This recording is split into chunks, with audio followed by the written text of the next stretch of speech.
Buenas noches, buenas noches. Nos encontramos nuevamente para desarrollar el diplomado en Derecho Contencioso Administrativo correspondiente a la primera unidad del tercer módulo. Mi nombre es Enrique Guerrero, soy abogado, profesor universitario y vamos a desarrollar lo concerniente al procedimiento especial.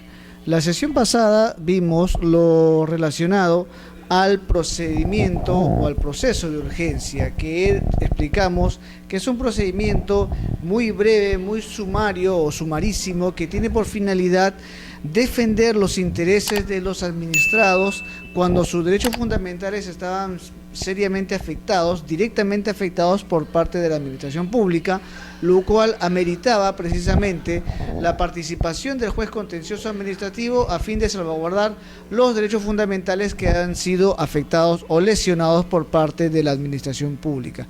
Señalamos claramente los supuestos que regulaban el proceso de urgencia e incluso hicimos una comparación relacionada con el proceso de cumplimiento, por cuanto se ha advertido, que la finalidad en buena cuenta es la misma, porque ambos procesos buscan, o la tendencia de ambos es cautelar o ejercer un control jurídico respecto de la administración pública, pero a diferencia que en el proceso de urgencia lo que se cuestiona, lo que se exige es el cumplimiento de un mandato, o dentro de un proceso de urgencia, uno de los supuestos es el cumplimiento de un mandato que proviene de una ley, un acto administrativo firme, pero esa es la entidad. En cambio, en un proceso de cumplimiento, un proceso constitucional, lo que se busca es que la autoridad renuente cumpla un mandato al cual se encuentra obligado por mandato legal o, en todo caso, proveniente de un acto administrativo firme. En consecuencia, pues vimos las diferencias que existen y creemos que por razones de especialidad, como también por razones de tratamiento y también considerando el carácter residual de última ratio que tienen las acciones de garantía constitucional, como es el caso de la acción de cumplimiento, pues la vía idónea para poder exigir el cumplimiento de un mandato legal o un mandato proveniente de acto administrativo firme es precisamente la vía del proceso de urgencia regulado por el proceso contencioso administrativo. Máxime si tomamos también en consideración, conforme señalamos, que el proceso de cumplimiento como acción de garantía constitucional no guarda o no tiene una finalidad de proteger un derecho fundamental específico. Por lo tanto, en la medida que no está dirigido a proteger un derecho fundamental específico, en tal sentido, pues, la vía del proceso de urgencia se constituye como la vía idónea para poder recurrir y exigir el cumplimiento de un mandato que proviene, repetimos, de una norma de carácter legal o, en todo caso, proveniente de un acto administrativo que tiene la calidad de firme. Firme ya sabemos que es aquel acto administrativo sobre el cual no procede ningún tipo de impugnación y que obviamente exige pues el agotamiento de la vía administrativa, esto es el agotamiento de todos los recursos que prevé el ordenamiento jurídico administrativo, la parte procesal administrativa, a fin de prever y a fin de poder lograr la autocorrección de la administración pública en base al principio de la autotutela administrativa. Entonces, ahora vamos a referirnos al procedimiento especial. Es uno de los procedimientos que también se encuentra regulado por la ley del proceso contencioso administrativo. Este procedimiento se podría decir que es el procedimiento ordinario del proceso contencioso administrativo, toda vez que el proceso de urgencia constituye un proceso de carácter muy sumario o sumarísimo, que incluso no permite la participación del representante del Ministerio Público, del señor fiscal, en la medida que aquí no se requiere una participación como dictaminador o como parte. No olvidemos que son las dos funciones o las dos participaciones del señor fiscal en un proceso contencioso, sino que más bien en este procedimiento vamos a advertir la participación ya del Ministerio Público, el rol que tiene el Ministerio Público, a diferencia del proceso de urgencia, que reiteramos, es un procedimiento en el cual se cautelaba derechos fundamentales que estaban seriamente lesionados o estaban en riesgo de producirse un daño irreparable, y por eso pues exigía la participación inmediata por parte del juez contencioso administrativo. Veremos en consecuencia en esta sesión lo concerniente al procedimiento especial, su tratamiento, como también cómo está siendo regulado los plazos, la intervención, la participación del señor fiscal, como también los actos que se van a dictar en el decurso de esta vía, de este tipo de procedimiento que está regulado pues en la Ley del Proceso Contencioso Administrativo. Su texto único ordenado, ya sabemos, es el Decreto Supremo 013-2008-JUS. La ley establece que se tramitan conforme a este procedimiento todas las pretensiones no previstas en el artículo 26 del texto único ordenado de la Ley del Proceso Contencioso Administrativo, que es justamente la que cautela el proceso urgente. En consecuencia, se cautela bajo el procedimiento especial todo aquello que no tenga la calidad de urgente. Por lo tanto, si queremos nosotros advertir o saber de una manera mucho más práctica, mucho más rápida, qué pretensiones se puede discutir en la vía del procedimiento especial, simplemente nos remitimos al artículo 26 del texto único ordenado de la Ley de Proceso Contencioso Administrativo, y todo aquello que no esté previsto como urgente será tramitado en consecuencia como o a través de la vía del procedimiento especial. Debería ser proceso, no procedimiento, porque hay una diferencia muy evidente respecto a procedimiento y proceso. Sin embargo, no obstante que la ley lo cataloga como procedimiento especial, creemos que es importante destacar la diferencia entre proceso y procedimiento. Procedimiento es aquello que está regulado en la Ley de Procedimiento Administrativo General y que tiene las características de un procedimiento que son distintas de un proceso. El procedimiento, conforme a la Ley de Procedimiento Administrativo General, pues se basa en la institución de la cosa decidida, tiene la finalidad de que se pueda declarar la nulidad de oficio de un acto administrativo firme por parte de la administración pública. No se basa en el principio de preclusión procesal. En cambio, el proceso sí se basa en el principio de preclusión procesal, sí actúa sobre la institución de la cosa juzgada, la cual es inmutable. En el procedimiento, la cosa decidida sí se puede variar, sí se puede modificar de oficio por parte de la administración pública. Entonces, y además, la diferencia muy sustancial entre proceso y procedimiento es que en el procedimiento no hay conflicto de intereses. ¿Por qué razón? Porque en el procedimiento administrativo los ciudadanos recurren al órgano administrativo, a la entidad pública, pero no en pos de conflicto, no en una vía de choque, no existe por lo tanto una contraposición de intereses, sino que más bien se solicita a través de la pretensión administrativa una petición que a la vez se encuentra pues sustentada en el ordenamiento jurídico, y en la medida que tiene o reviste de un interés público, se va a estimar la pretensión administrativa. En cambio, en un proceso sí existe un conflicto de intereses, sí existe una posición antagónica, un demandante, un demandado, y por lo tanto, al existir conflicto de intereses, en consecuencia, se requiere la participación de un tercero, lo que no se ve en un procedimiento administrativo, porque no hay un tercero. Hay dos sujetos administrativos, que es uno, el administrado, y el otro es la autoridad administrativa. En cambio, en un proceso sí advertimos la participación de dos partes en conflicto y la participación de un tercero, que es el Estado, en este caso representado por el juez, y no olvidemos que el poder de administrar justicia proviene del pueblo, y en tal sentido, al pedir tutela jurídica, es el juez quien a nombre de la nación va a resolver el conflicto de intereses. Por lo tanto, creemos que el término procedimiento no es el más apropiado para referirnos a esta vía procesal, máxime si esta vía procesal se va a desarrollar precisamente al interior de un proceso judicial, como lo es el proceso contencioso administrativo. Entonces creemos pues que el término no es el más apropiado de procedimiento especial, no obstante así lo señala la ley, y creemos pues que el término debería ser más bien el de proceso especial, no procedimiento. Pero en fin, ya sabemos la diferencia entre procedimiento y proceso, y por lo tanto vamos a referirnos como proceso especial, de igual manera como proceso de urgencia o proceso urgente. Entonces, cuando hablamos de procedimiento de proceso especial, todo aquello que no está previsto como una pretensión que regula el proceso urgente o de urgencia, en consecuencia será tratado bajo la vía del proceso especial. En tal sentido, conforme señala la ley, se tramita conforme al presente proceso las pretensiones no previstas en el artículo 26 del texto único ordenado de la Ley del Proceso Contencioso Administrativo, que se refiere al proceso de urgencia, con sujeción a las disposiciones que establece esta normativa de carácter adjetivo. Primer supuesto: en el procedimiento en el proceso especial no cabe la reconvención, no procede la reconvención. Esto es, ¿por qué razón? Porque la reconvención es una figura netamente civil, una mente civil que se aplica también en procesos de carácter laboral, como también en otros procesos comerciales, por ejemplo, pero la reconvención es técnicamente una contrademanda, es decir, tú demandas algo y en consecuencia la parte emplazada también va a exigir una prestación a cargo de la parte demandante. Por lo tanto, demandante y demandado ambos están demandándose prácticamente.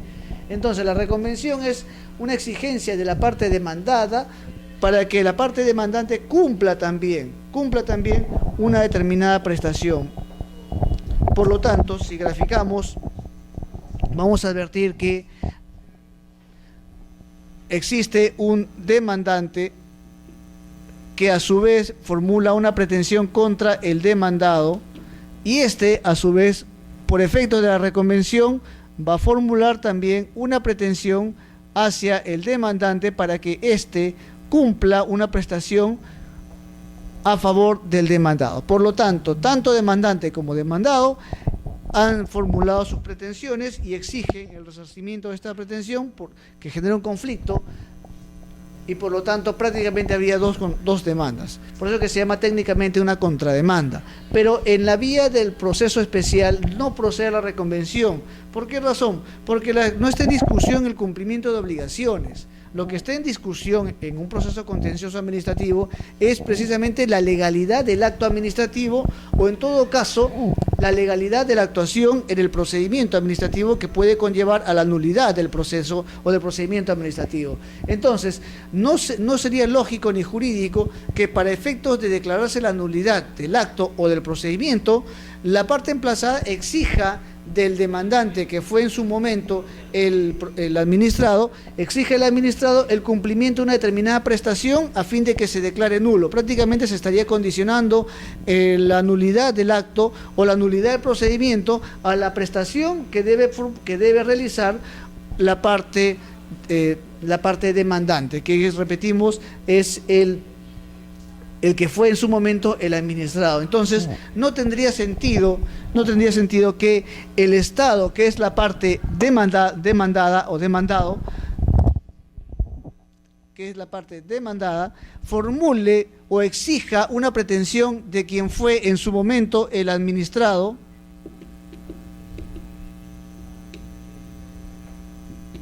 ese es el Estado. No sería lógico ni jurídico que la parte demandada, que es el Estado, exija el cumplimiento de una prestación a cargo del administrado o de quien fue el administrado y ahora es el demandante para efectos de que se declare nulo el acto administrativo o nulo el procedimiento administrativo. No tendría sentido, pues, no tendría sentido lógico ni menos jurídico, por cuanto para la declaración de un acto o la declaración de nulidad de un acto administrativo no se requiere la prestación de un servicio, simplemente es verificar que el acto administrativo cumpla con los requisitos o cumpla con los principios y los requisitos de validez del acto administrativo que están previstos en la Ley del Procedimiento Administrativo General, la Ley 27444. Por lo tanto, pues, no tendría sentido lógico ni jurídico que el Estado condicione la nulidad que está pretendiéndose a una determinada prestación por parte del demandante, que en su momento fue el administrado. Máxime, si repetimos, la finalidad de un proceso contencioso administrativo no es otra que verificar o realizar el control de legalidad por parte del órgano jurisdiccional sobre las actuaciones que realiza la administración pública. En tal sentido, pues, es correcta que la afirmación del legislador que en esta vía procesal no procede a la reconvención, simplemente es cuestión de limitarse a analizar si es que el acto cuestionado reviste o no de vicios de nulidad, contiene o no vicios que debe conllevar a su declaración de nulidad por parte del órgano jurisdiccional, o en todo caso, si el procedimiento también contiene vicios que a su vez debe conllevar a la nulidad de todo lo actuado y consecuentemente al acto administrativo que está siendo objeto de impugnación. En ese sentido, este primer supuesto, esta regla de que no procede o por la cual no procede la reconvención es perfectamente válida por la naturaleza de la discusión que se está generando en este tipo de procesos. Transcurrido el plazo para contestar la demanda, el juez expide resolución declarando la existencia de una relación jurídica procesal válida o la nulidad y la consiguiente conclusión del proceso por invalidez insubsanable de la relación jurídica procesal, precisando sus defectos, o, si fuera el caso, la concesión de un plazo si los defectos de la relación fueren subsanables.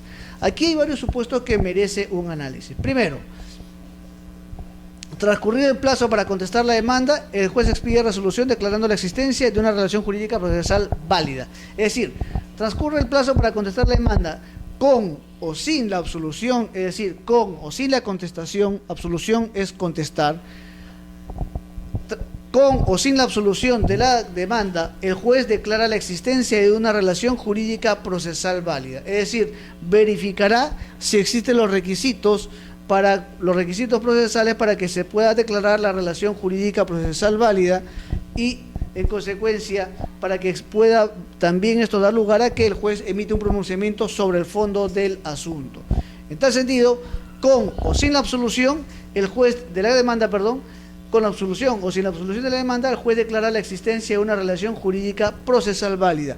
O, en todo caso, también puede declarar la nulidad y la consecuente conclusión del proceso por invalidez insubsanable de la relación. O sea, aquí tenemos que verificar que existan los requisitos de validez para la existencia de una relación jurídica procesal válida, es decir, que exista pues interés para obrar, legitimidad para obrar, y por lo tanto, ya sabemos lo que es la legitimidad para obrar, que exista la adecuada protección, la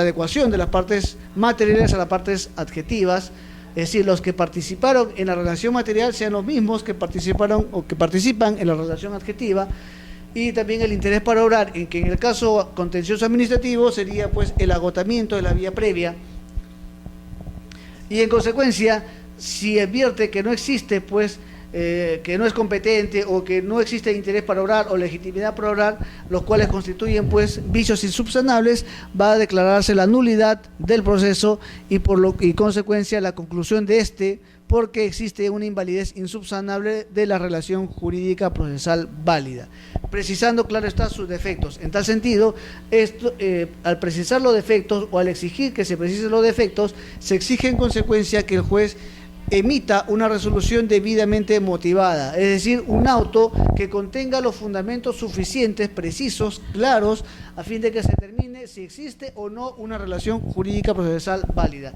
Tanto si existe o si no lo hay, una relación jurídica procesal, se exige que el juez emita una resolución donde de manera clara, precisa, sin que redunde en demasía, se establezca pues que se cumple con los requisitos para la declaración de una relación jurídica procesal válida, o en todo caso, si no existe y por lo tanto se declare la conclusión del proceso. Ahora, si es que los defectos que advierte fueren subsanables, en tal sentido, va a declarar la concesión de un plazo si los defectos, repetimos, tienen la categoría de subsanables. ¿Qué implica ello? Que existe vicios, no se va a negar, existe vicios que de alguna manera no permiten temporalmente, provisionalmente, que se declare la relación o la existencia de una relación jurídica procesal válida. Sin embargo, estos vicios tienen el carácter de subsanables. Por ejemplo, si es que el juez no advierte o no tiene certeza de si se ha agotado debidamente la vía administrativa, si no está claramente definido si se agotó la vía administrativa, por lo tanto, siguiendo el principio del proproceso, en consecuencia, el juez podrá, digamos, admitir a trámite la demanda, pero concediéndole un plazo a la parte demandante para que pueda subsanar los vicios y precisar, por ejemplo, si es que se ha agotado la vía administrativa, o, por ejemplo, otro caso, si es que también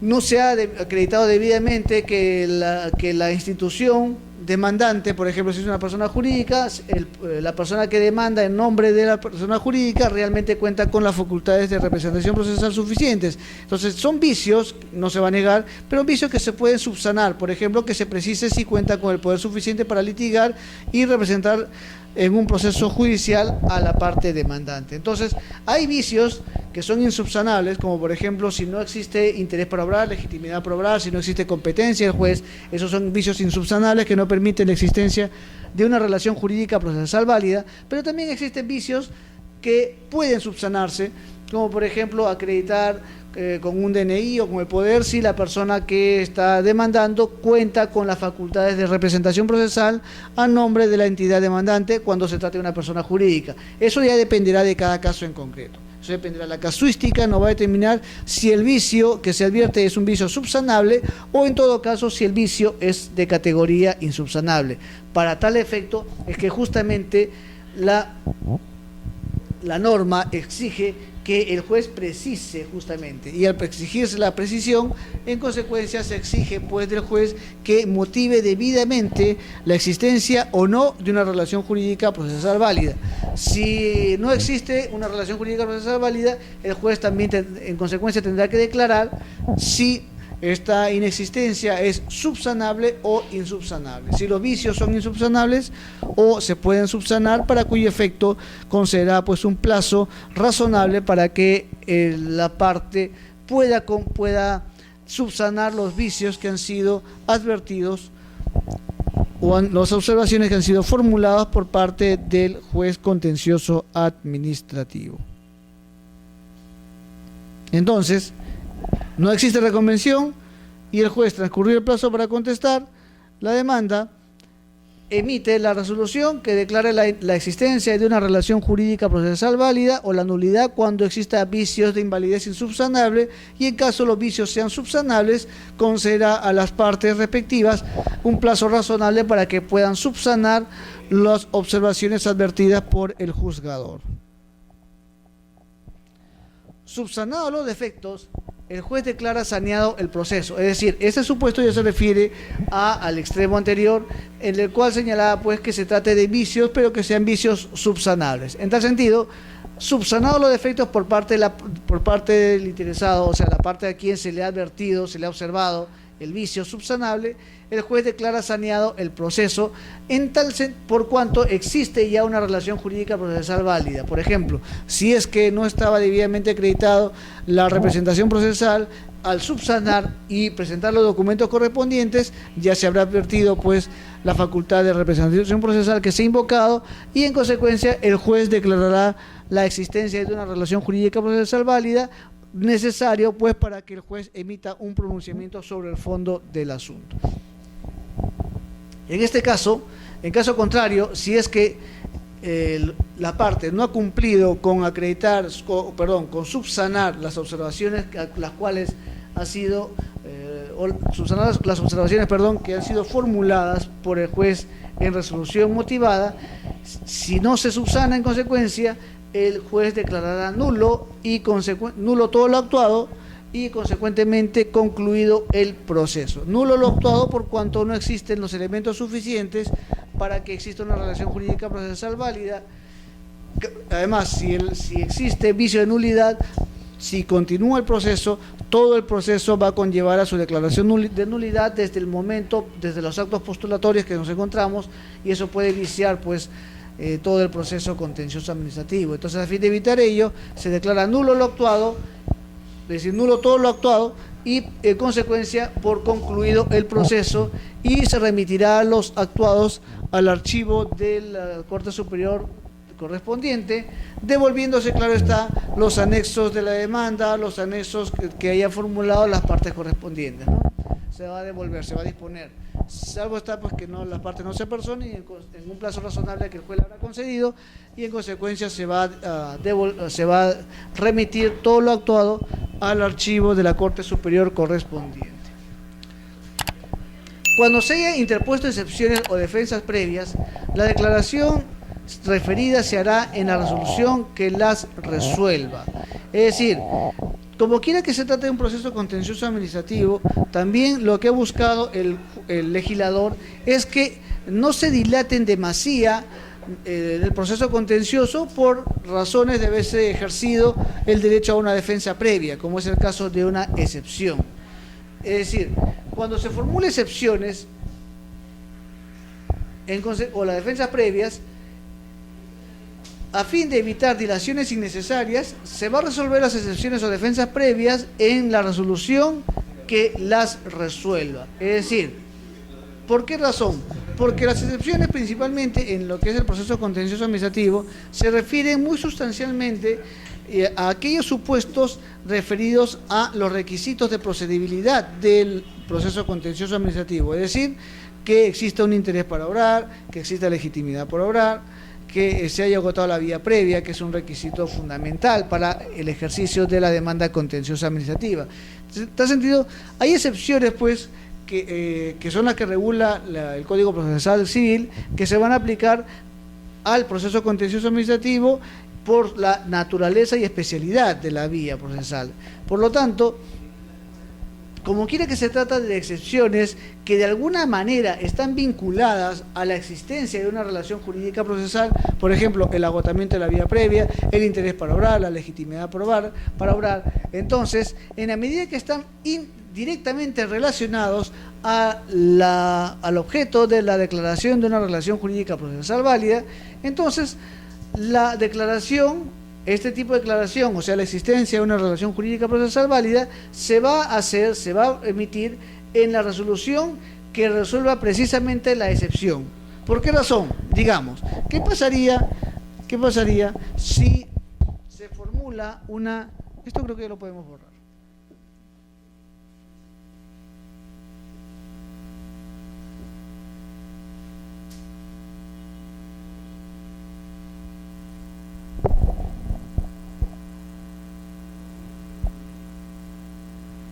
A ver, ¿qué pasaría si se formula una excepción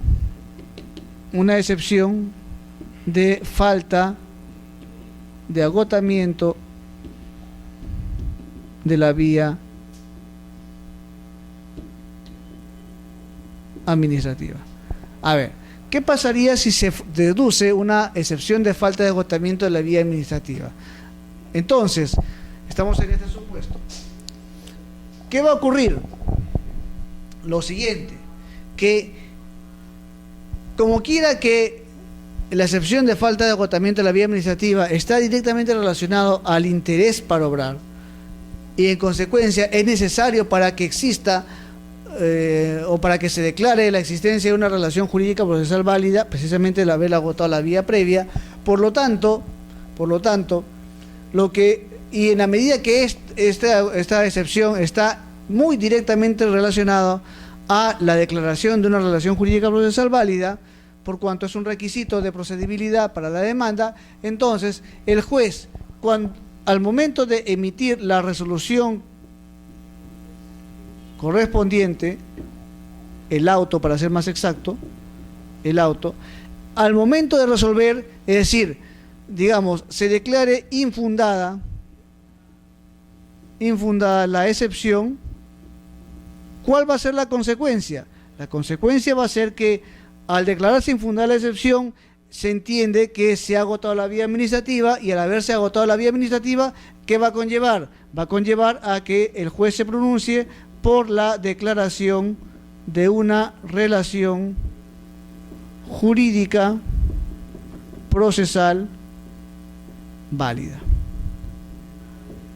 Por esa razón es que el legislador ha creído conveniente que por economía y celeridad procesal, considerando la naturaleza del proceso especial, el juez, al momento de resolver la excepción, se pronuncie por la declaración de una relación jurídica procesal válida en la medida que están directamente vinculados, que están íntimamente vinculados, por cuanto para que se pronuncie por la declaración de la relación jurídica procesal válida, requisito sine qua non es que exista, pues, primero que se pronuncie por las excepciones y luego, al declararse infundada la excepción, se entenderá, pues, que ya no existe ningún vicio que pueda afectar la declaración de una relación jurídica procesal válida.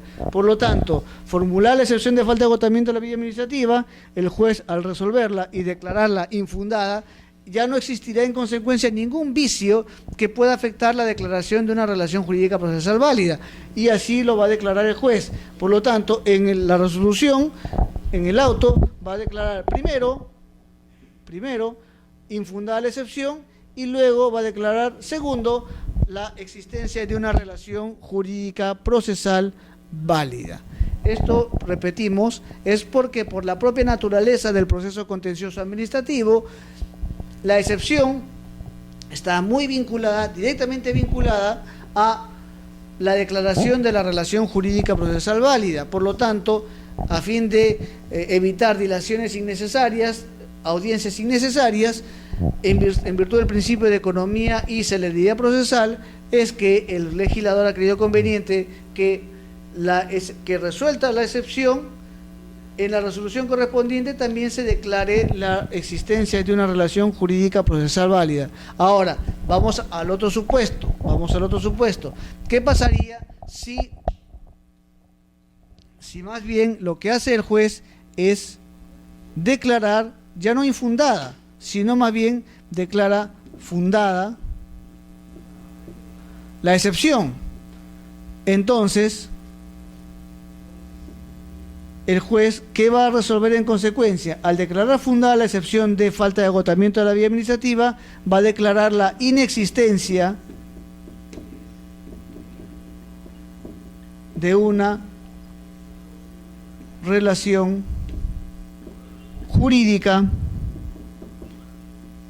procesal válida.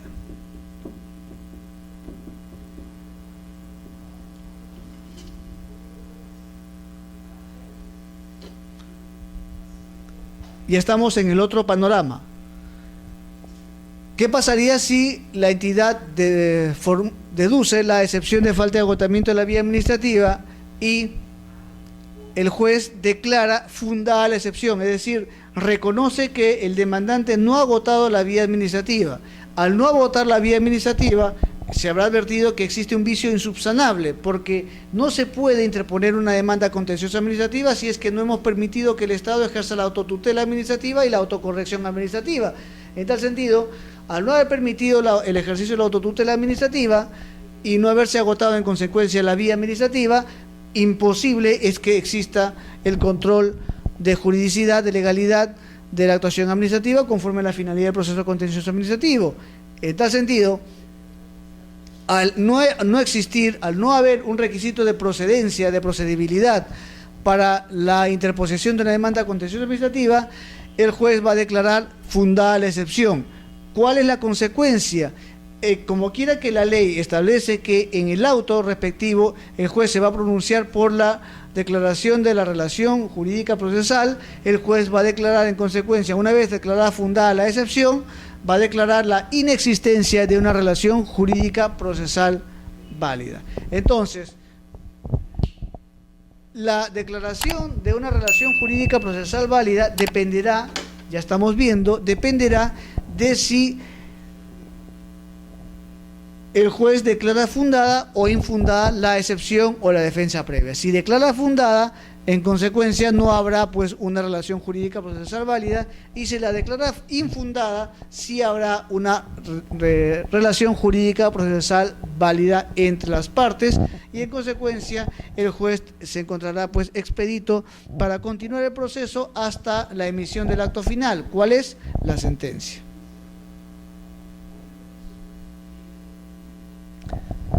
Si el proceso es declarado saneado, es decir, saneado significa que no existe ningún vicio que pueda afectar el proceso, la existencia de un proceso, la declaración jurídica o la relación jurídica procesal, ni ningún vicio que afecte el pronunciamiento de fondo respecto por parte del juez. Entonces, el autosaneamiento debe contener además la fijación de los puntos controvertidos y la declaración de admisión o rechazo, según sea el caso, de los medios probatorios ofrecidos. A ver, ¿qué es la fijación de puntos controvertidos? La fijación de puntos controvertidos es muy importante en un proceso judicial, ya sea contencioso, ya sea laboral, ya sea civil, ya sea comercial. ¿Por qué razón? Porque no olvidemos que estamos en un proceso judicial, y un proceso implica, ¿qué cosa? Como hemos señalado hace un momento, un proceso implica un conflicto de intereses, y al existir un conflicto de intereses, o sea, una contraposición de intereses, existe un antagonismo de partes, una parte demandante que exige algo y una parte demandada que se niega a esa exigencia, que se niega a cumplir esa exigencia. Entonces, lo que resultará importante para el proceso es la fijación de los puntos controvertidos. ¿Y qué implica la fijación de puntos controvertidos? La fijación de puntos controvertidos no es otra cosa que el señalar los puntos que exista discordancia entre las partes y sobre los cuales amerita el pronunciamiento judicial. Entonces, los puntos controvertidos no son otra cosa que la declaración del juez de aquellos puntos que resultan ser conflictivos entre las partes y que amerita precisamente, amerita un pronunciamiento del juez a fin de ¿qué? A fin de resolver el conflicto precisamente producido entre las partes. Por ejemplo,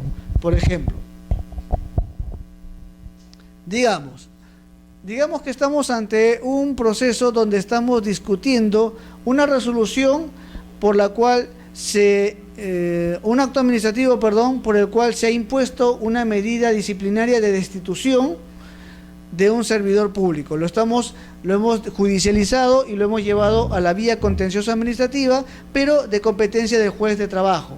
Entonces, el juez de trabajo asume competencia, pero bajo el cauce del proceso contencioso administrativo, de la vía contenciosa. Digamos, la demanda es una demanda de nulidad de acto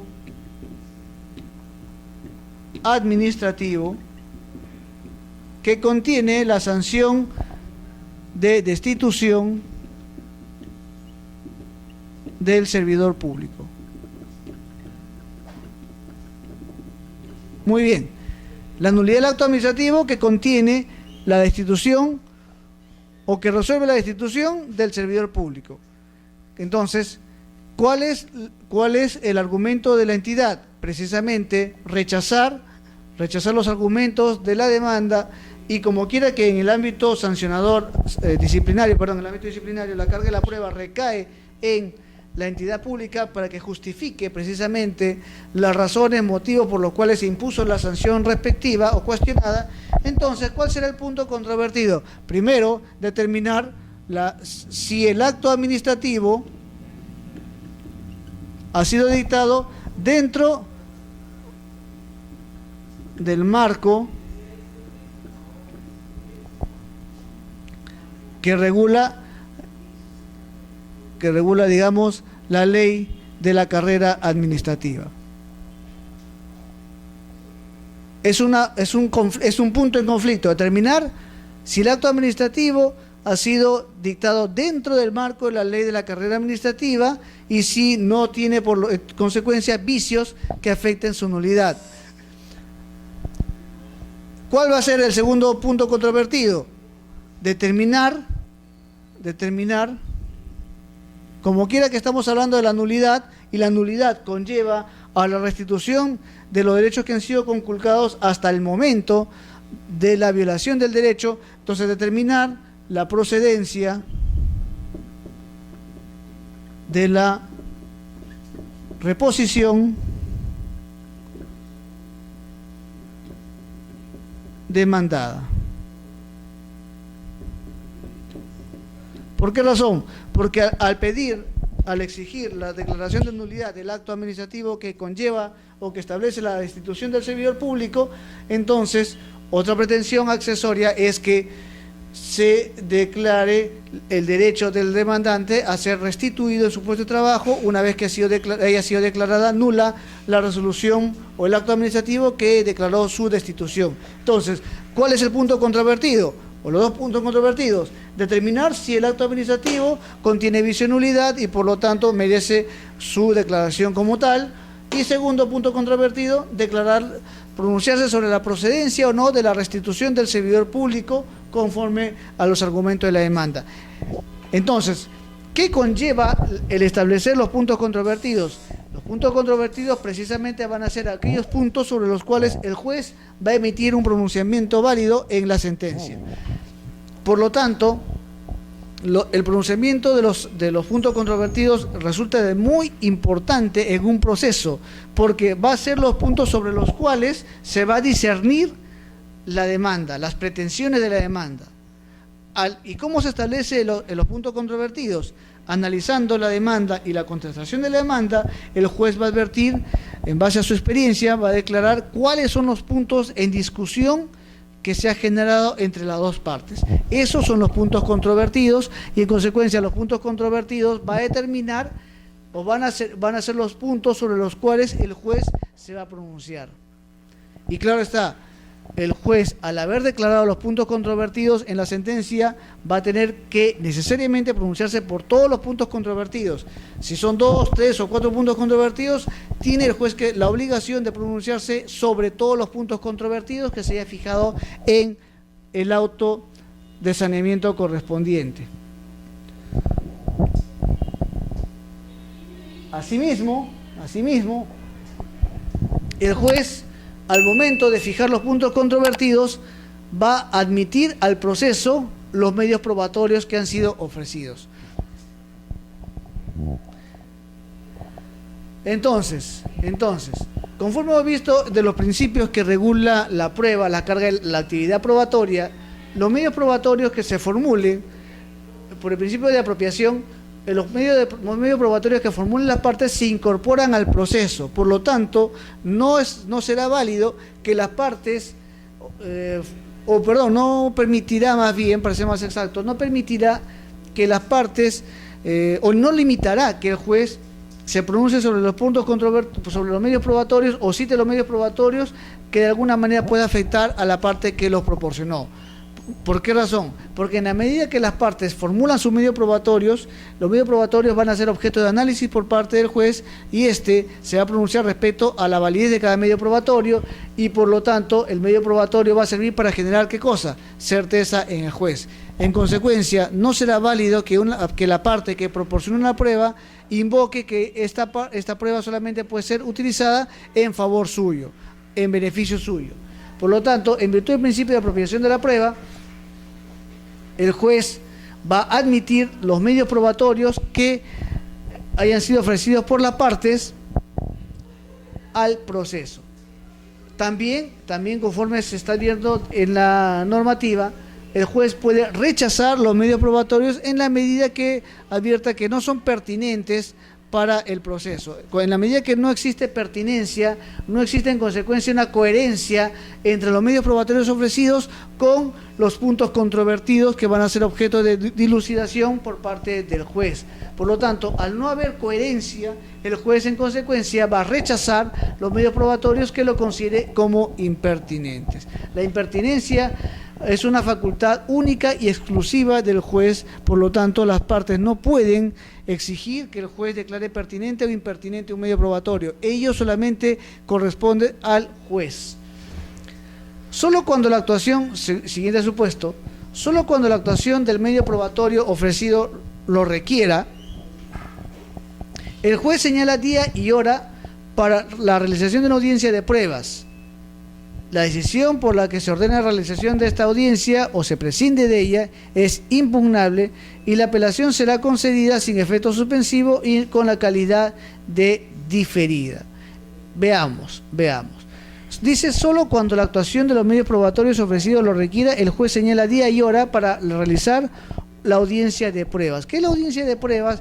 La audiencia de pruebas es una audiencia por la cual el juez va a desarrollar la actividad probatoria. Es decir, lo que va a hacer es no solamente admitir los medios probatorios, porque ya los ha admitido en el autosaneamiento, sino que el juez va a analizar la pertinencia o no de las pruebas, la calidad de las pruebas, el tipo de pruebas sobre todo. Por ejemplo, si es que, más que todo aquí se refiere a aquellas situaciones que ameritan unas diligencias, como por ejemplo, si va a ser necesaria la declaración de testigos o la actuación de peritajes y confrontación pericial, si es que necesariamente se va a requerir pues la sustentación de los pericias correspondientes.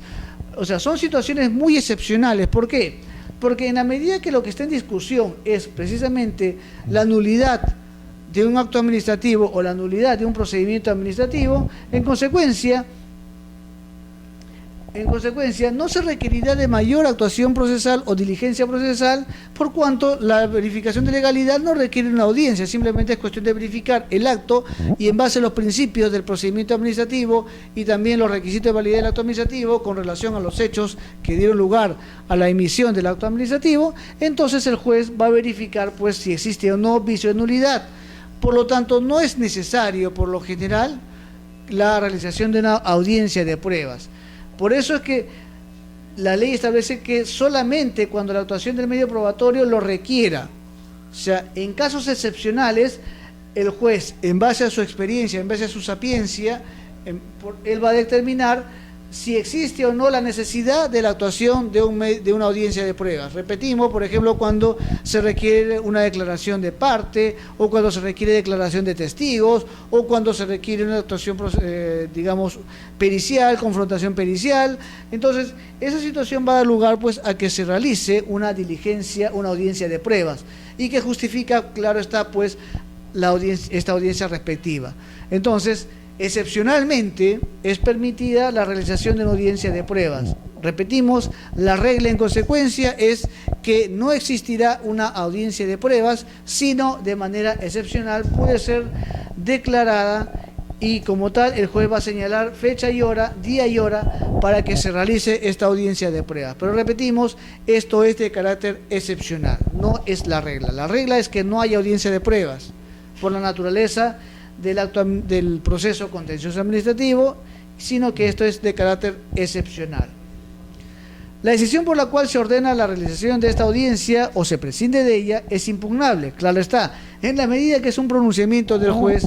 Por lo tanto, esta decisión puede dar lugar a que se impugne. ¿Por qué razón? Porque también puede hacer casos en los cuales por la naturaleza del proceso contencioso, la pretensión, como por ejemplo una nulidad, y en la medida que no requiere pues de una diligencia como es la audiencia de pruebas, puede también ser innecesaria la decisión del juez. Por eso es que tiene el carácter de impugnable, las dos partes pueden impugnar, la parte que se sienta afectada con la decisión tendrá que impugnar, y esta apelación va a ser concedida sin efecto suspensivo, es decir, no suspende lo decidido, por lo tanto se impugna, pero no suspende lo decidido y en consecuencia la decisión de la audiencia se va a llevar a cabo o no se va a llevar a cabo dependiendo de lo que haya resuelto el juez.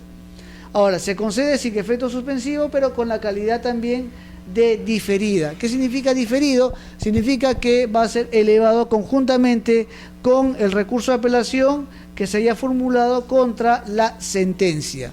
Por eso que tiene carácter diferido. Se va a elevar conjuntamente con el recurso de apelación contra la sentencia emitida por el juzgado. Luego del expedido del auto de saneamiento o de realizar la audiencia de prueba, según sea el caso, el expediente será remitido al fiscal para que éste emita su dictamen correspondiente. Vemos en consecuencia que aquí estamos ante un proceso en el cual el fiscal, participa como ente dictaminador, no como parte procesal. Con o sin dictamen fiscal, el expediente será devuelto al juzgado, el mismo que se encargará de notificar la devolución del expediente y en su caso el dictamen a las partes. ¿Por qué dice en su caso el dictamen a las partes? Veamos. En primer lugar, emitido el acto de saneamiento o haberse realizado la audiencia, según sea el caso, el expediente va a ser remitido al fiscal para que emita un dictamen. Es decir, ya estamos en la última o en la penúltima etapa del proceso contencioso administrativo, el proceso especial. ¿Por qué razón? Porque ya se llevó a cabo la audiencia de pruebas, o en todo caso no se llevó a cabo y se dictó el autosaneamiento. Es decir, una vez dictado el autosaneamiento, dictado la fijación de puntos controvertidos y en consecuencia se ha admitido los medios probatorios, ya el expediente se encuentra expedito para ser dictada la sentencia. Ya no existe razones para que el juez no pueda dictar sentencia. Ya el expediente se encuentra listo para que se dicte la sentencia correspondiente. Entonces, como quiera que ya no requiere mayor actuación probatoria, ya se concluyó la actividad probatoria, entonces lo que se va a disponer es que se remita al fiscal para que éste emita dictamen. ¿Por qué razón? Porque no olvidemos que de acuerdo a la ley orgánica del Ministerio Público, el señor fiscal es el defensor de la legalidad y por lo tanto, dadas sus funciones como defensor de la legalidad, se hace necesario en consecuencia que el juez participe en este tipo de procesos como ente dictaminador. ¿A fin de qué? A fin de que el señor fiscal en su dictamen establezca que existen razones suficientes para que la demanda sea declarada fundada o en todo caso infundada. Con o sin dictamen, es decir, una vez que se emite el dictamen, o también puede haberse no emitido el dictamen, el expediente se devuelve al juzgado. ¿Por qué se establece sin dictamen? Porque puede transcurrir un plazo. No, vamos a ver a continuación que existe también un plazo para que el fiscal emita su dictamen correspondiente, se pronuncie. Entonces, transcurrido el plazo, si el juez ha emitido su dictamen, entonces el expediente se va a devolver al juzgado. Igualmente, transcurrido el plazo, si el fiscal no ha emitido su dictamen respectivo, igual, el expediente se va a devolver al juzgado. ¿Para qué? Para que se notifique a las partes la devolución del expediente y también se va a notificar a las partes con copia el dictamen fiscal. Es decir, se remite a las partes para que emitan su pronunciamiento, para que se pronuncie respecto al dictamen fiscal de acuerdo a lo que estimen conveniente a su derecho. Antes de dictar sentencia, o sea, una vez que concluimos ello, una vez que se emite el dictamen y se remite o se notifica a las partes con copia del dictamen fiscal, entonces las partes pueden solicitar al juez la realización de un informe oral, es decir, la realización de la vista de la causa, en el cual será concedido por el solo mérito de la solicitud que se formule de manera oportuna, es decir, dentro del plazo, que ya veremos a continuación. Entonces, tenemos que luego de emitir el auto de sanamiento o realizar la audiencia de pruebas, dependiendo cómo sea el caso, se remite el expediente al fiscal para que éste emita su dictamen correspondiente. Transcurrido el plazo, habiéndose emitido el dictamen o no habiéndose emitido el dictamen, el expediente se devuelve al juzgado para que éste notifique a las partes que ya el expediente se encuentra en el juzgado y se encuentra, por lo tanto, expedito para emitirse la sentencia correspondiente.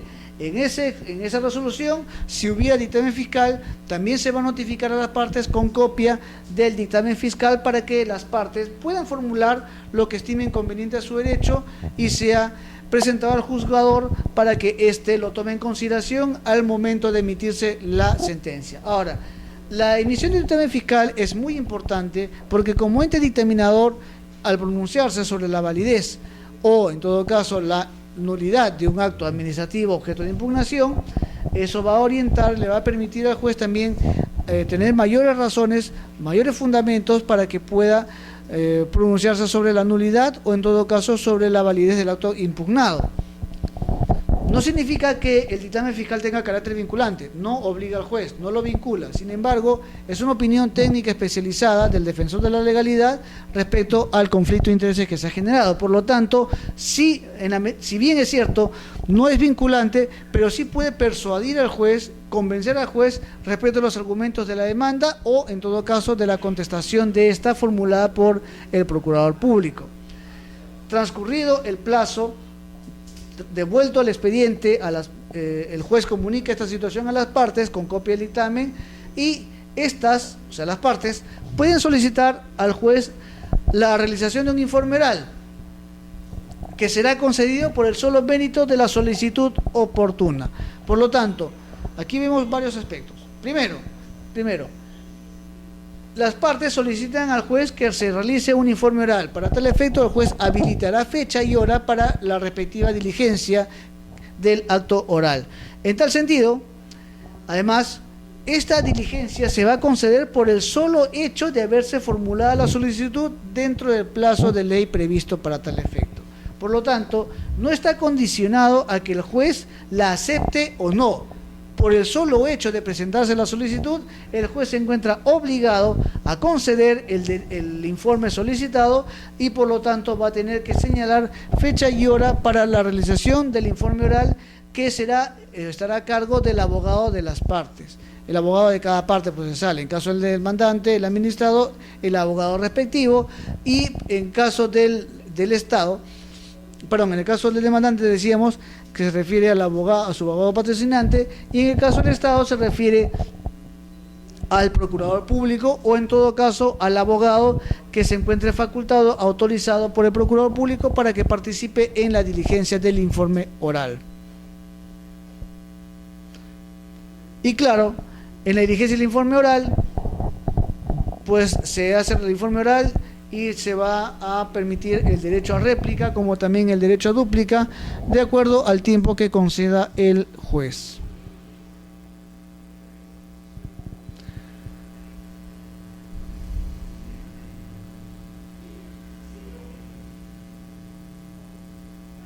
Plazos. Bien, un detalle. Entonces, concluido el informe oral, el expediente ya está expedito para dictarse sentencia y el juez declarará oídas las partes, oído el informe oral, se concluye la diligencia y por lo tanto el expediente se encuentra expedito para ser dictada la sentencia correspondiente. Y en tal sentido el juez va a disponer que ingresen los autos al despacho del juez para que se emita la sentencia correspondiente. Es decir, terminado el informe oral, el juez lo declara como tal y dispone que el expediente se incorpore, ingrese al despacho judicial a fin de que se emita la sentencia correspondiente. Ya no cabe en consecuencia ninguna otra diligencia por cuanto ya el expediente ha sido agotada todas las etapas del proceso contencioso administrativo y en consecuencia ya el expediente se va a disponer que ingrese al despacho del juez para que éste emita la sentencia correspondiente. Bien, ahora veamos lo concerniente a los plazos. Los plazos significa el estadio de tiempo que va a ocurrir, que va a haber, se va a realizar, que va a existir entre una determinada etapa del proceso con relación a otra. Y por efecto del principio de preclusión procesal, una vez transcurrida una etapa del proceso, ya no es posible retrotraerse o regresar a la etapa anterior. Transcurrido una etapa del proceso, en virtud de que se concluyó el plazo, se venció el plazo para la realización de una determinada actuación procesal, en consecuencia ya no es posible regresar al estadio anterior por efecto del principio de preclusión procesal que opera en todo proceso judicial. Bien, ¿qué implica los plazos? Los plazos que están previstos en esta ley se computan desde el día siguiente de recibida la notificación. O sea, recibida la notificación válidamente efectuada, en consecuencia el plazo se inicia desde el día siguiente de recibida la notificación. Por ejemplo, se notifica un día lunes y el plazo se computa a partir del día siguiente, o sea, el día martes. Ahora está, los plazos se van a considerar en días hábiles. Para efectos procesales como también administrativos y toda la administración pública, los días son hábiles. ¿Por qué razón? Porque son los únicos días que existe despacho judicial, son los días hábiles. Por lo tanto, los días inhábiles, ya sea sábado y domingo, como también feriados, o aquellos días que no exista funciones judiciales, como por ejemplo apertura del año judicial, el día del juez, no se van a computar los plazos. Muy bien, los plazos aplicables son, primero, 3 días para interponer tacha u oposiciones a los medios probatorios contados desde la notificación de la resolución que los tiene por ofrecidos. A ver, tacha u oposiciones. La tacha es una ofensa previa que permite cuestionar por vicio de nulidad los medios probatorios que han sido ofrecidos por las partes, o sea, los documentos. Cuando los documentos que han sido ofrecidos por la parte está siendo impugnada su nulidad por la otra parte.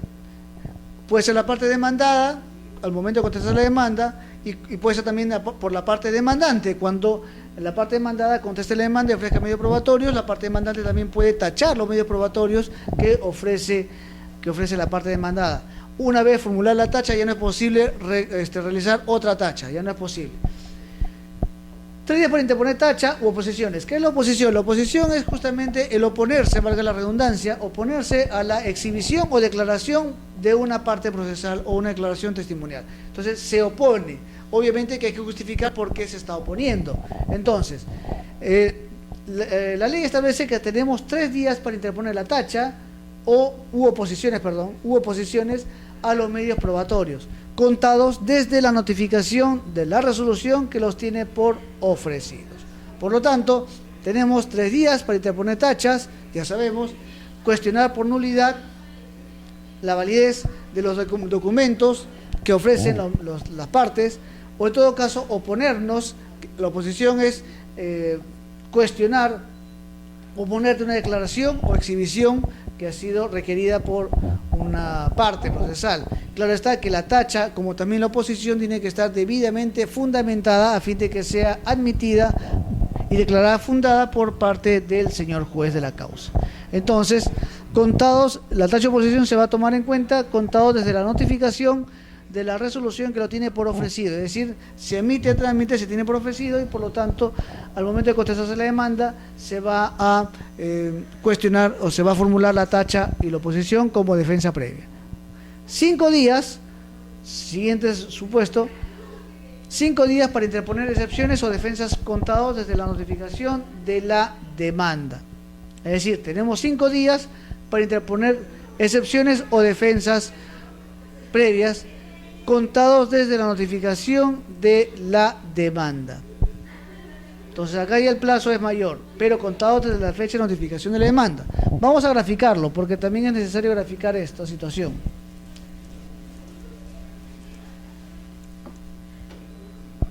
Vamos a ver.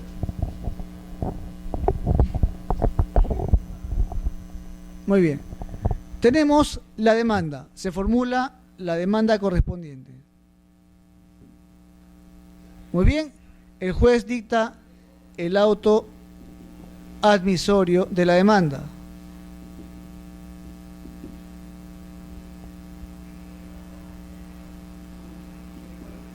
Muy bien. Vamos a contar los plazos. Los plazos son, en consecuencia,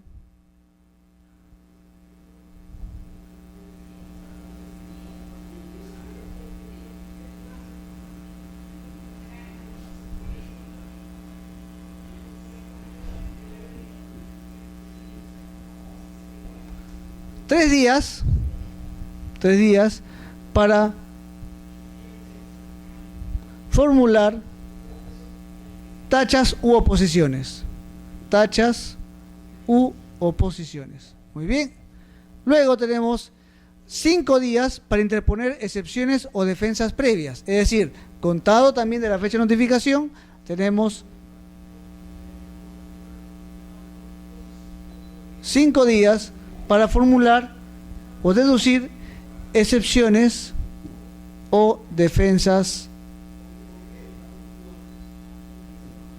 previas. Muy bien, todo a partir de la fecha de notificación. Ojo, no significa que transcurridos los 3 días, luego contamos 5 días. No, todo a partir de la fecha de notificación. 5 días para interponer excepciones o defensas previas contadas desde la fecha de notificación.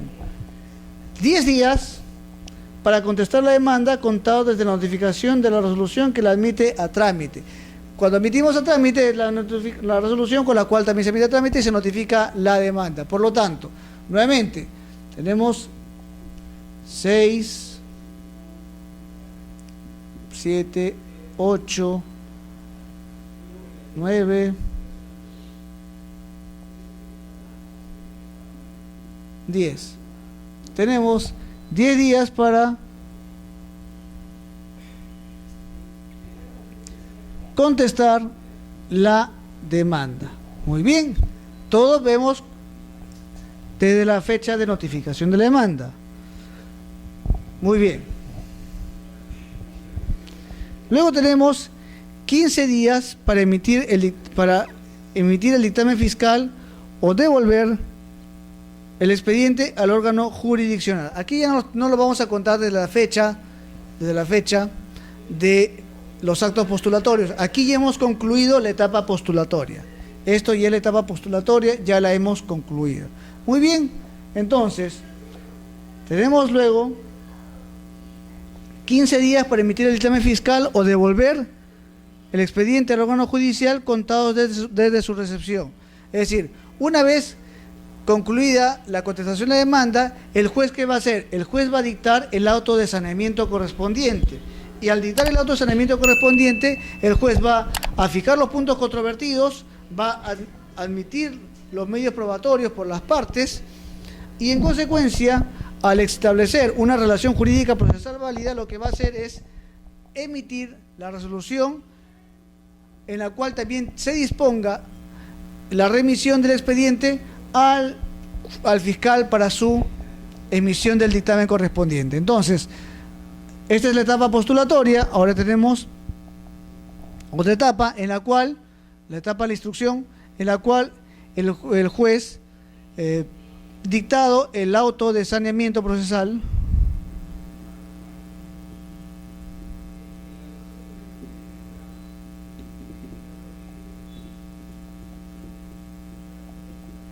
en el auto de saneamiento, ya sabemos, el juez declara la relación jurídica procesal válida, se pronuncia sobre la admisión de los medios probatorios y en esta resolución se dispone también que se remita los actuados al fiscal correspondiente. O sea, la remisión del expediente, ¿a quién? Al fiscal respectivo.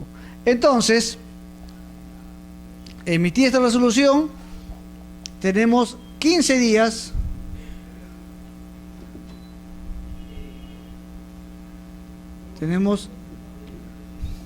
disculpen señores, tenemos 15 días para que el fiscal emita el dictamen correspondiente, su dictamen fiscal. Muy bien, entonces, transcurrido el plazo con o sin dictamen, el expediente regresa al juzgado para que el juez notifique a las partes la emisión del dictamen correspondiente, para que las partes, de ser el caso, formulen lo que crean conveniente a su derecho, o en todo caso, el juez, para que las partes comuniquen también su deseo, su voluntad, y soliciten en consecuencia la realización del informe oral. Entonces, remitido el dictamen fiscal, el juez notifica a las partes con el dictamen fiscal y a partir de esa fecha de notificación con el dictamen fiscal, las partes tienen en consecuencia 3 días. ¿Para qué? Para solicitar el informe oral. Entonces tenemos 3 días para solicitar el informe oral contado desde la notificación de la resolución que dispone que el expediente se encuentra en el estado de dictar la sentencia. Es decir, recibido el expediente con el dictamen fiscal, el juez va a declarar que el expediente se encuentra expedito para dictar sentencia, ingrese en consecuencia los autos al despacho judicial y obviamente se va a notificar con el dictamen fiscal correspondiente, o si no se emitió el dictamen fiscal, igual se notifica dicha situación, que el expediente se encuentra expedito para que se dicte la sentencia correspondiente. ¿Qué va a originar ello? Va a originar pues que las partes a partir de esa fecha tienen 3 días de notificar, cuando va a partir de notificación, para solicitar el informe oral correspondiente. Muy bien. Entonces, una vez que ya se solicitó el informe oral, el juez va a fijar fecha y hora para la realización del informe oral correspondiente y para tal efecto, pues, se va a permitir a las partes o a los abogados de las partes para que realicen el informe legal correspondiente. Sin perjuicio de ello, las partes también pueden formular o solicitar también un informe de hechos. ¿Qué implica ello? Es decir, que las partes materiales, los patrocinados, pueden informar respecto a situaciones materiales no jurídicas, porque el aspecto legal, el aspecto jurídico, va a ser informado por el abogado. Entonces, la parte material puede también participar y puede solicitar un informe material, un informe de hechos. Aunque en la práctica lo más usual es que el abogado realice tanto el informe en la parte material como en la parte jurídica. Es lo más común, es lo que sucede más a menudo. Sin embargo, no se niega la posibilidad para que el patrocinado, el interesado, el demandante, solicite la realización de un informe sobre hechos, que también será concedido por el juez de la causa. Bien.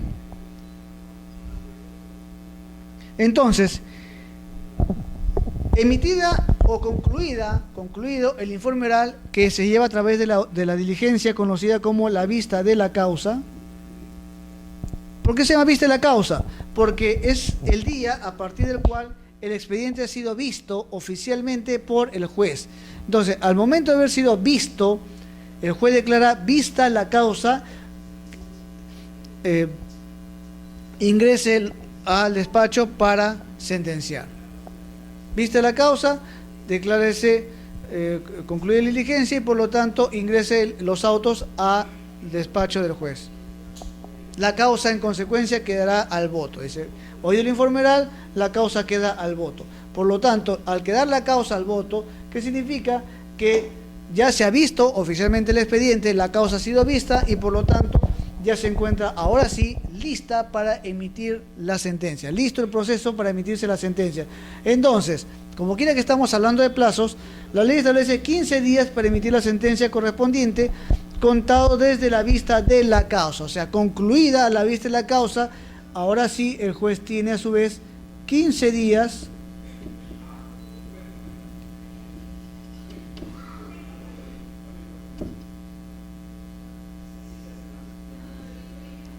¿para qué?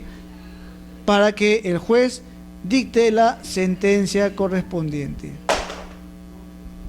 Perdón. Entonces, transcurrido el informe oral, vista la causa queda al voto, así va a declarar el juez, y tiene ya 15 días hábiles, claro está, para que el juez dicte la sentencia correspondiente. Muy bien. Entonces, de no haberse solicitado el informe oral ante el juez de la causa, puede haber también ese supuesto, el plazo se va a computar desde la notificación a las partes del dictamen fiscal o la devolución del expediente por el Ministerio Público. ¿Qué pasa? Este es otro supuesto. Aquí estamos, por ejemplo, se notifica el dictamen fiscal. Digamos que no se solicita el informe oral correspondiente. En ese caso, a partir de la fecha que se notifica el dictamen fiscal, vamos a sortear esta etapa y el juez tendrá 15 días para emitir la sentencia. Es decir, notificado el dictamen fiscal, las partes no solicitan el informe oral, entonces esta etapa la vamos a sortear y el juez ya está expedito para dictar la sentencia correspondiente.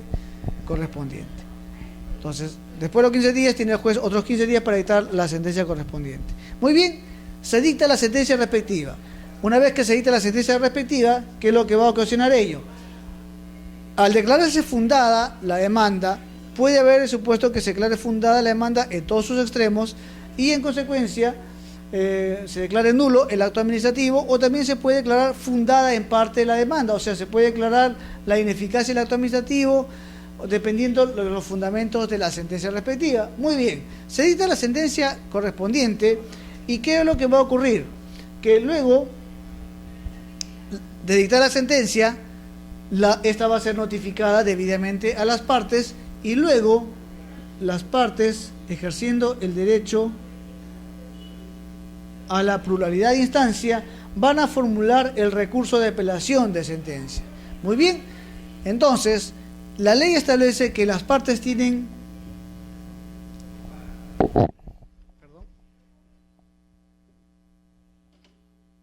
las partes tienen 5 días.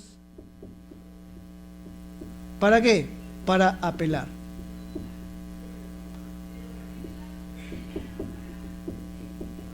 Las partes tienen 5 días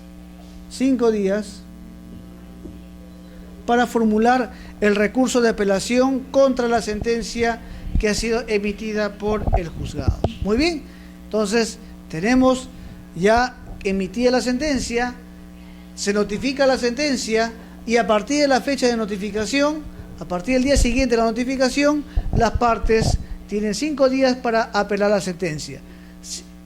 Si las partes no apelan la sentencia, el juez va a declarar consentida la sentencia y por lo tanto va a adquirir la calidad de ejecutoriado y va a tener que cumplirse lo decidido. Consentida la sentencia, se concluye el proceso y se manda a archivar el expediente correspondiente. Muy bien. La ley establece también que la sentencia puede ser notificada en base a vía electrónica. ¿Qué significa ello?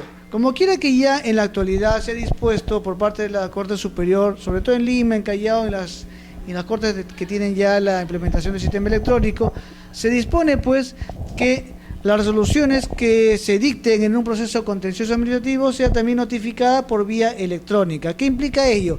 Que se va a asignar una casilla electrónica a las partes, principalmente al abogado. Este va a señalar su casilla electrónica y en consecuencia va a originar pues que la sentencia repetitiva se va a notificar a la casilla electrónica, ya no a la casilla judicial o al domicilio procesal. ¿Qué implica la notificación tradicional? ¿Qué implica ello? Que en la sentencia se notifica pues, o los actos procesales, perdón, se notifica usualmente al domicilio procesal fijado por las partes, ya sea un domicilio o en todo caso una casilla aperturada para tal efecto por la Corte Superior respectiva.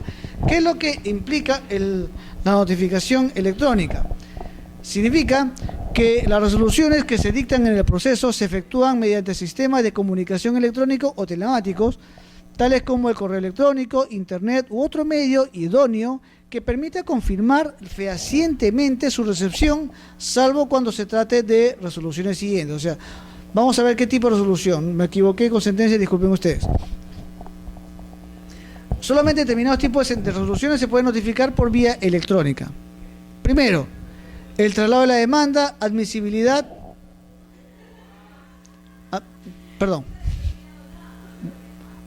Vean. El traslado de la demanda, inadmisibilidad o improcedencia se van a ser notificadas por vía electrónica, es decir, a la casilla electrónica. Es un correo electrónico como los que tenemos en la actualidad. Simplemente que esta es una vía electrónica que ha sido habilitada para efectos procesales. En la práctica, en la actualidad ya tenemos casillas electrónicas en el ámbito de la Corte Superior de Lima, que ha sido ya aperturada y muchos abogados contamos ya con casillas electrónicas, que es un medio de notificación bastante eficaz.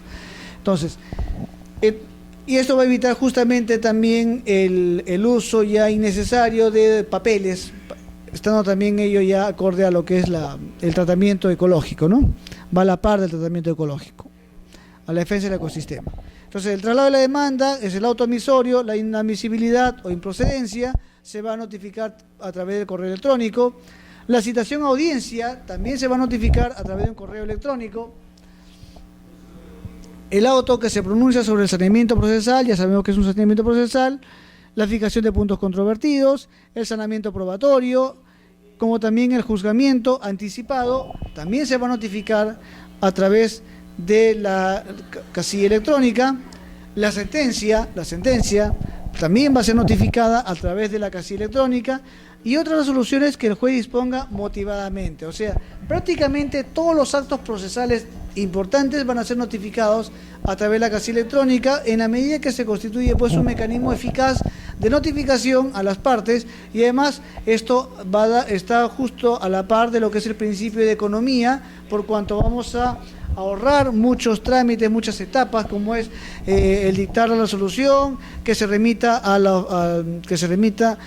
oficina MC Partes, que la oficina MC Partes lo remita al courier correspondiente y que el courier cumpla con notificar al domicilio procesal fijado por las partes. A través de la casilla electrónica simplemente se habilita el correo electrónico y por lo tanto la resolución que emite el juez va a ser notificada por el especialista a la casilla electrónica. Entonces nos hemos ahorrado muchas etapas de tiempo. Y esto también va a la par del principio de celeridad porque estamos cumpliendo los plazos de una manera razonada, acortando los procedimientos para efectos y con ello vamos a disponer también que la vía contenciosa administrativa no solamente sea rápida en lo que corresponde a etapas, sino que también sea rápida en lo que corresponde a la notificación. La notificación también tiene un tiempo bastante largo si consideramos los métodos tradicionales de notificación. Entonces, Este procedimiento especial, pues vemos, o el proceso especial, vemos pues que tiene no solamente particularidades muy importantes en la medida que permite la dilucidación del acto cuya nulidad ha sido invocada, sino que también es una vía rápida que permite pues que no solamente sea discutida a nivel procesal rápido, sino también que sea notificada conforme a las reglas de notificación electrónica que para tal efecto prevé la ley del proceso contencioso administrativo a través de su texto único ordenado aprobado por Decreto Supremo 013-2008-JUS. Por lo tanto, vemos que este procedimiento especial, o proceso especial para ser más exacto, reviste de mucha importancia por cuanto son los dos tipos de proceso, conjuntamente con el proceso de urgencia, que va a permitir la dilucidación de un proceso contencioso administrativo que por especialidad le corresponde pues al juez contencioso administrativo. La notificación electrónica se va a notificar mediante cédula, que esta cédula va a ser también notificada a través de la vía electrónica. O sea, recibimos tanto la cédula de notificación como también recibimos la resolución correspondiente. Para efectos de la notificación electrónica, las partes deben consignar en la demanda o en su contestación una dirección electrónica bajo el procedimiento de declararse la inadmisibilidad de tales actos postulatorios. La notificación electrónica surte efectos desde el día siguiente que llega a la dirección electrónica de las partes que han señalado en el proceso, en la demanda o en los escritos postulatorios. Por lo tanto, vemos pues que esta notificación electrónica reviste de mucha importancia y es un medio de ayuda, de auxilio a las partes, por cuanto va a permitir la rapidez de los procesos contenciosos administrativos. Bien, señores, con esto pues damos por concluida la primera sesión del módulo, o el tercer módulo del diplomado en Derecho Contencioso Administrativo. Soy Enrique Guerrero González, profesor universitario. De mi parte, muchísimas gracias por la atención prestada y ya nos encontraremos en la segunda sesión del respectivo módulo de este diplomado. Por cierto, bastante interesante. Muchísimas gracias por la atención prestada. Será hasta otra oportunidad. Gracias. Buenas noches.